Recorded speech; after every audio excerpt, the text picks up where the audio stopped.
Please uncle. Father, all powerful God of mercy, we have offered you this prayer for our relatives. Walang nalilinaw para maabutan at para magkaroon ng magandang resulta bukas. Nalalabuan ako pero siyempre umaasa ako.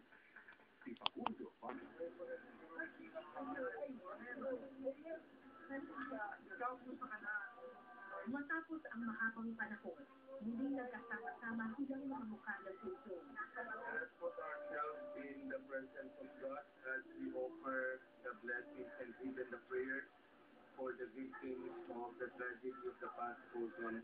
Father, all powerful God of mercy, we have offered you this prayer for our Mga relatives. magulang na nawalan ng anak, mga asawa na nangungulila sa kanilang mga kabiyak, at mga biktima na patuloy na hinaharap ang hamon ng bagong umaga.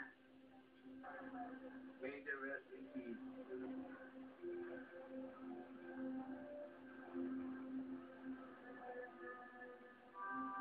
Tanong ng mga nakuliya, gulat nga ba ang hustisya sa bansa? Walang nalilinaw para maabutan at para magkaroon ng magandang resulta bukas. Nalalabuan ako pero siyempre umaasa ako. Nangangalit ka bandang mangyari sa mga sinapanakit na sinapanakit kahit sa lang. Araw, buwan o taon ang bibilangin ng mga biktima sa kahihinatnan ng mga kaso ng puso. Masusi nila itong babantayan upang ang mga buhay na nasawi sa ozone dispose ay hindi mauwi sa wala.